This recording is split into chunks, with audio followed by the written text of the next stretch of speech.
योग एक विज्ञान है। योग जीवन जीने की राह है। योग हमारे मन का समाधान है। योग से मिलता है हमें आरोग्य, मिटती हैं हमारी व्याधियां और प्राप्ति होती है सहज समाधि। बस तरीके से योग करना। आज हम आपको पहले एक बार योग की क्रियाओं के बारे में फिर से बता देते हैं और योग की क्रियाओं का प्रशिक्षण जो अभी दे रहे हैं जरा ध्यान से देख लेना, कहीं कोई त्रुटि ना हो। और फिर उसका पूरा अभ्यास करेंगे और आप खुद देखेंगे और पाएंगे कि शरीर में व्याधि नाम की कोई चीज नहीं रहेगी। देखो, आपको एक बार हम प्राणायाम बता रहे हैं और आपको हम योग की सहज क्रियाओं से बताने की कोशिश करेंगे कि यदि आपका लीवर गड़बड़ है, आंतें गड़बड़ है, तो ही बीमारी होगी। और यदि आपका लीवर ठीक है और आंतें ठीक है तो ना तो कोलेस्ट्रॉल बढ़ सकता, ना शुगर बढ़ सकती। आंतें और लीवर यदि ठीक है आपकी, ना तो कोलेस्ट्रॉल बढ़ेगा तो हार्ट अटैक होने की संभावना ही नहीं, नहीं आपकी जो है शुगर बढ़ेगी, नहीं आपका जो यूरिक एसिड बढ़ेगा, नहीं आपका कफ बढ़ेगा, नहीं आपका वात बढ़ेगा, नहीं आपका पित्त बढ़ेगा, तो बीमारी कहां से होगी। तो मेन है आपकी लीवर और आंतें कैसे ठीक रहें। और इसके अलावा बॉडी के जितने भी सेल हैं, इन सब को चाहिए ऑक्सीजन जीवित रहने के लिए और अपना काम करने के लिए। अलग अलग सेल बॉडी में अलग अलग तरह का काम कर रहे हैं, उन सब की खुराक है ऑक्सीजन। ऑक्सीजन जब वहां जाता है तब वहां की रासायनिक प्रतिक्रिया अंदर शुरू हो जाती है।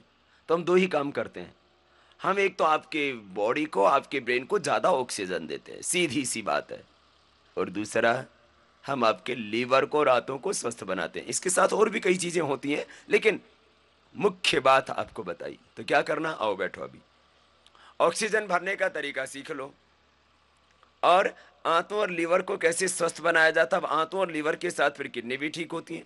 किडनी भी बहुत जरूरी है, इसलिए आपको जो बता रहे हैं इसको कर लेना मेरे भाई। मैं पूछता हूं, खाते किस लिए हो? बोले जीना, जीने के लिए खाते, न खाएंगे तो जीवित कैसे रहेंगे। खाने से जीवित नहीं रहते, पचाने से जीवित रहते हो। इसलिए खाने से भी ज्यादा जरूरी है उसको पचाना। हम क्या करते, खाते तो रहते, तीन तीन बार खाते, प्राणायाम एक बार भी करने के लिए बोलो तो बोलो वक्त नहीं मिलता। देखो, करो, सीधे बैठ जाओ, श्वास को भीतर गहरा भर लेना। कैसे? ऐसे। ये भरने का तरीका हो गया। श्वास को भीतर गहरा भरना।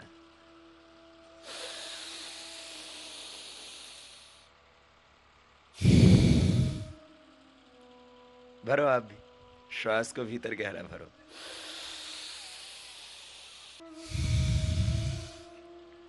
एकदम सिंपल तरीका, हर बच्चा कर सकता है, हर बूढ़ा कर सकता है, हर बीमार कर सकता है, हर स्वस्थ कर सकता है।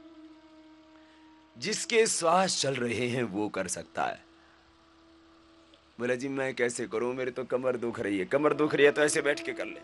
किसी किसी की कमर बहुत ही ज्यादा दुखती हो ना, तो ऐसे बैठ के कर लिया करो, सपोर्ट मिल जाएगी आपको हाथों से।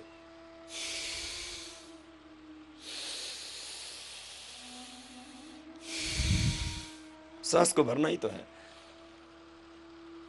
सीधे बैठ के भरना। कुर्सी पे बैठ के कर लो चाहे जमीन पे बैठ के कर लो।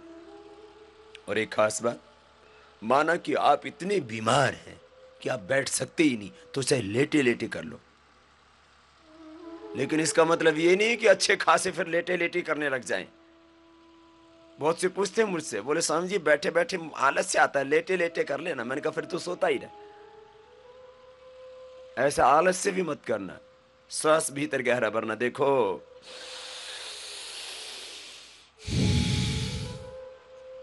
श्वास गहरा भरो, जोर से नहीं करना, यूं नहीं करना। ऐसा करने से क्या होगा, फेफड़े के जो सेंसिटिव सेल है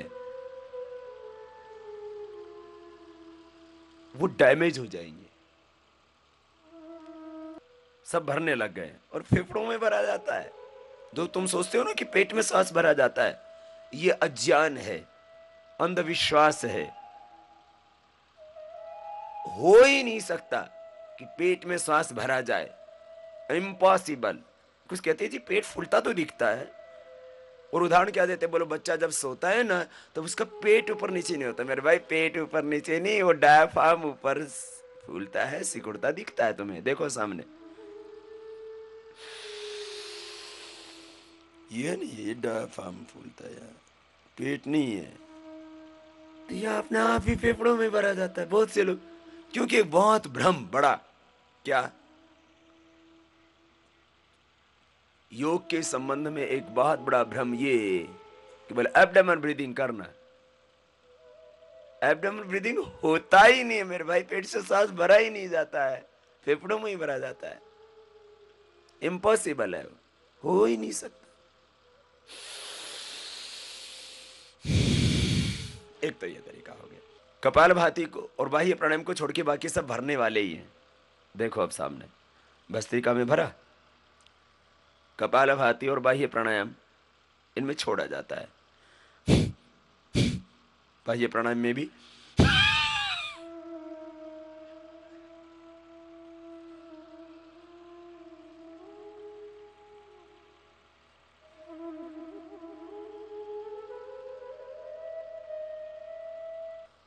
बाकी सब भरने वाले। भस्त्रिका में भरा, अनुलोम विलोम में भी भरते हैं, भ्रामरी में भी भरते हैं, उद्गीत में भी भरते ही हैं। भरने के बाद ही तो छोड़ेंगे, भ्रामरी या उद्गीत करेंगे तो भी क्या करते हैं, पहले भरते हैं बाद में ओम या ऐसे करते हैं। अब देखो अनुलोम विलोम करो, भरने वाले करवा देते हैं एक बार, बाद में छोड़ने वाले करवा देंगे। तरीका बता रहे हैं। राइट नोस्ट्रल को अंगूठे से ऐसे बंद करना, लेफ्ट को बीच की 2 उंगलियों से, मेरुदंड सीधा रखना, राइट को बंद करके लेफ्ट से स्टार्ट। देखो सामने स्क्रीन के ऊपर पूरा भरना, धीरे धीरे करना, जोर से नहीं।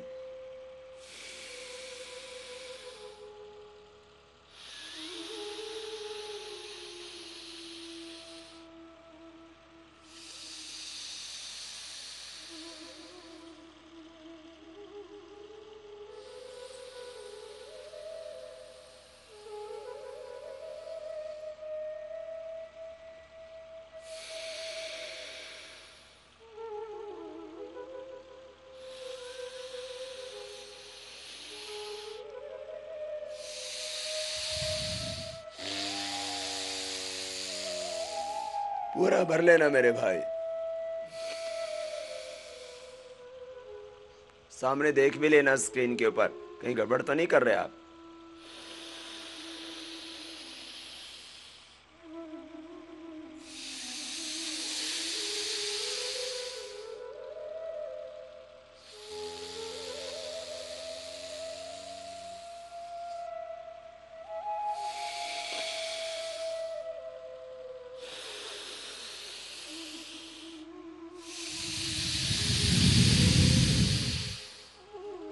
सब करो, कोई बैठे नहीं, रुकना नहीं, नॉन स्टॉप करना ही करना है आपको। दाएं नाक को अंगूठे से बंद करना है, बाएं नाक को बीच की 2 उंगलियों से। ये तरीका है नाक बंद करने का, बिल्कुल सिंपल तरीका है। हाथ जोर से नहीं दबाएं, हाथ ज्यादा दबाव न डालें नाक के ऊपर, सहज कर लें। किसी किसी का एक नाक ज्यादा बंद रहता है, वो जितना आए उतना धीरे धीरे ले ले, कोई दिक्कत नहीं है, धीरे धीरे खुल जाएगा। इसीलिए हम पहले भस्त्रिका और कपालभाति करा देते हैं, उससे आपका समवेत रूप से स्वर चलने लगता है। इन स्वरों का बहुत गहरा महत्व है आपकी जिंदगी में, आपके मनोभावों के निर्माण में, आपके स्वभाव के निर्माण में। आपका जो नजरिया है, दृष्टिकोण है, एटीट्यूड है, वह आपके स्वरों से ही निर्मित होता है। दाएं से शक्ति, बाएं से भक्ति संबद्ध है, दाएं से संबद्ध है आपकी ऊर्जा, आपकी शक्ति, आपका पराक्रम, आपका पुरुषार्थ,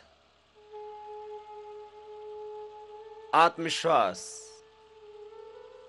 संघर्ष बाएं से संबद्ध है। आपकी विनम्रता, शालीनता, समर्पण, आस्था, विश्वास, मैत्री, करुणा, मुदिता, प्रसन्नता, वात्सल्य।